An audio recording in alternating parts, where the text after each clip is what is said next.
Welcome to Birthmark. My name is Odhiambo Pono, and I have a very beautiful lady with me today. She's going to introduce herself. She'll tell you what she's doing. Now, Birthmark talks about birth injuries, birth trauma, and genetics.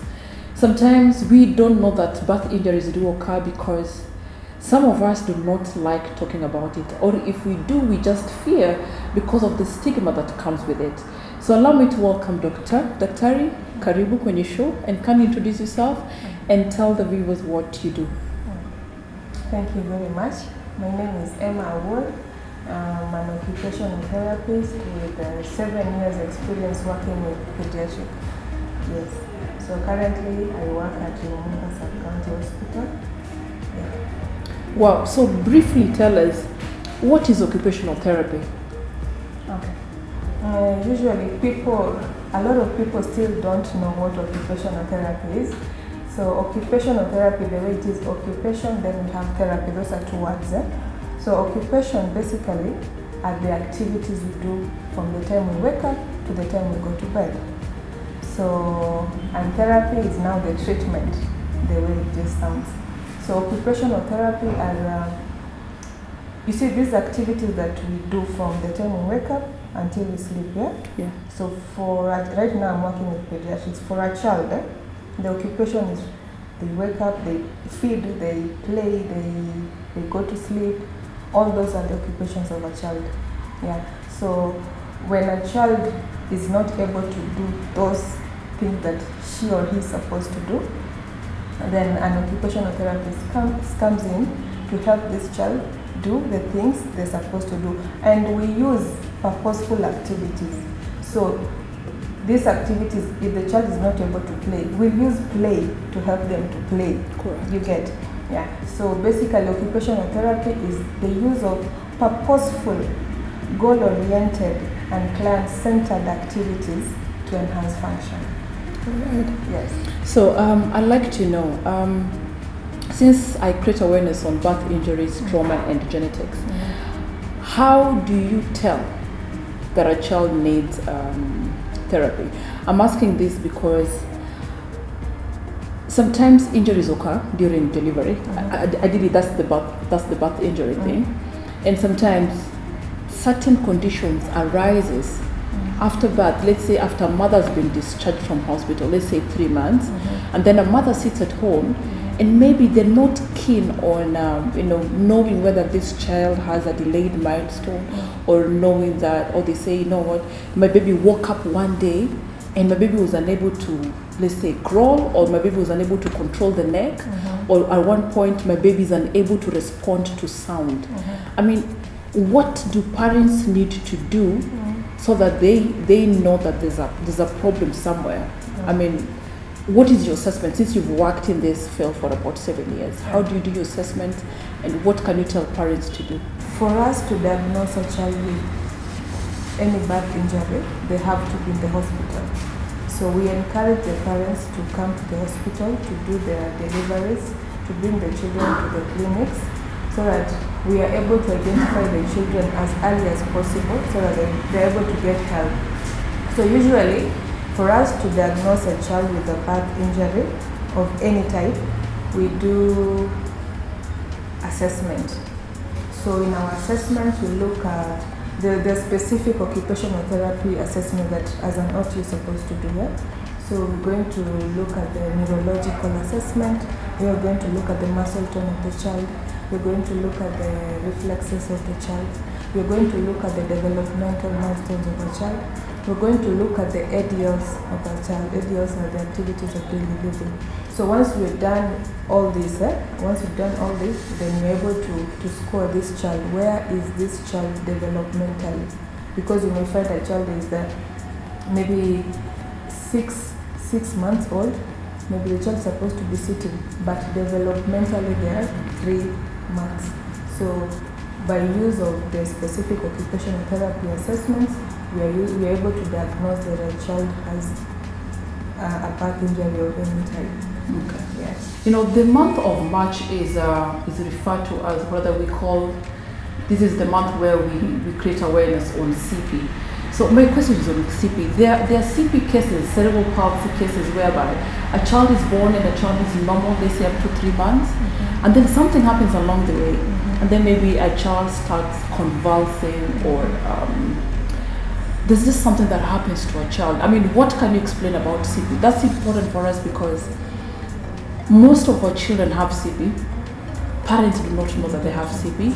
They buy time, hoping that maybe something will resolve along the way. And since we live in an era of smartphones and we have Google, we try to Google some of these symptoms, yet we are buying time, and we're kind of delaying the time in which an occupational therapist or a professional needs to intervene to help this child. Udo, can you just take us through, for example, a CP moment when this kid kind of regress? So just tell us can you explain what happens to CP in that case? So CP in full is cerebral palsy. So cerebral palsy usually is caused in 3 ways. So usually it's caused either before birth, during birth, or after birth. So in case to give birth to a child who is okay, and you've gone home, your child, according to you as a mother, the child is okay. Then later on you realize that the child has some issues. So how CP is caused, now this is I'm explaining how CP is caused after birth. There are some conditions that a child may develop after birth. So this may be jaundice. So jaundice usually is the excess production of bilirubin. So when it mixes with the blood, then there's flow of blood to all parts of the body, including the brain. So parts of the brain get stained. So it may be the cerebral cortex, which affects the muscle tone. So when that cerebral cortex is affected, the child will start having low muscle tone. This is a child who was just born okay, but now they start behaving in a way that you don't even understand. The muscle, they are weak, or they are stiff, or the tone fluctuates. So this child ends up maybe having cerebral palsy of either spastic, dyskinetic, or even the floppy type. Yeah. Children may also experience infections. Infections may also lead to cerebral palsy. These children may have even malaria, severe malaria. Yeah? Wow. Yeah, cerebral malaria. They also lead to cerebral palsy. So it's important for parents to come for their clinics. When they come for their clinic, the children are checked from head to toe. They're checked developmentally so that they're able to assess the progress of the child. If the child is delayed in any way, then they are referred to occupational therapy so that we are able to know what has really happened to this child. Doc, I'd like to ask you, what is the importance of occupational therapy to children with birth injuries generally?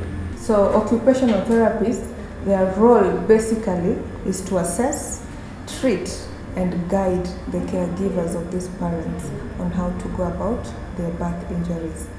Yeah, because once we after assessing, we come up with our treatment objectives depending on how the child is presenting.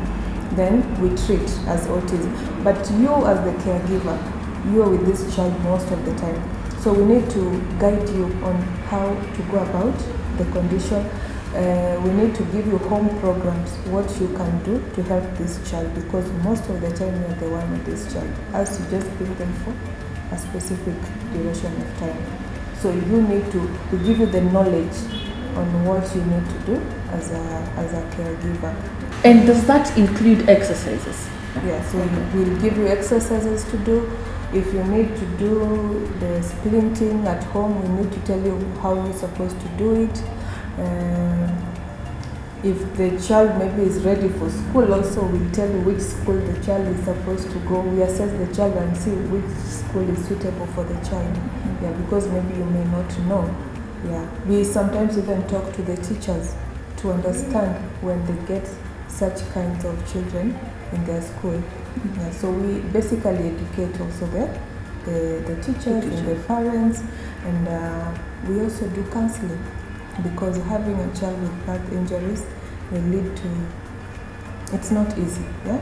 Basically it's not easy, so the parents may get depressed, they may feel low, so we come in also to counsel them and talk to them and make them feel at home. I know in your work, you've seen parents who are still in denial, and maybe they start therapy, and then along the way they stop. What are some of the challenges that you face with these children? Do you do follow-ups? Do you just how do you handle such a case? Okay, to start with, the first stage of healing is acceptance. Yeah.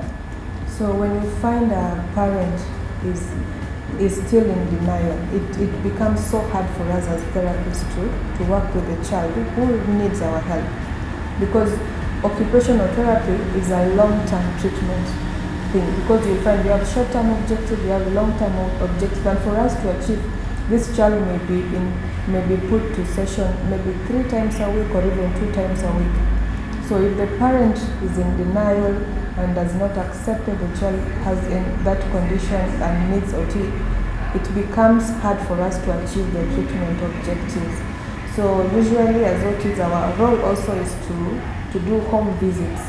Yeah. So when you come the first time after doing our assessment, I'll need to know where you come from, your social background, your economic background, so that I may be able to know what is the reason of you not coming for therapy. So I'll come to a place and find out what is the problem. Yeah, if you're having any challenge, then we see how we can go about it. Wow. Yeah.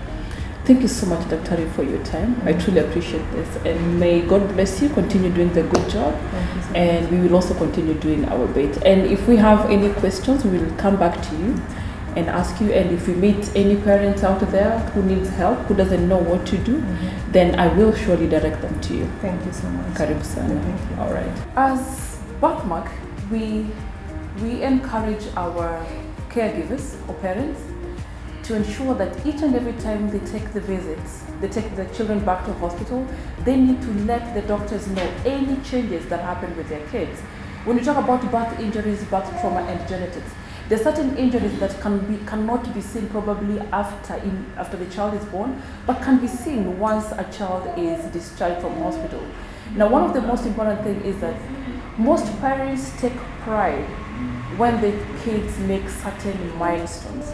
If you notice that this is not the case, go to the nearest hospitals. The OT and the physiotherapists are there to assist you. The doctors will not know what you know as a caregiver. Be the first doctor to your child. Ensure your doctor knows every single thing that is happening to your kid. Thank you so much for watching. This is Birthmark, and my name is Adhiambo Opondo.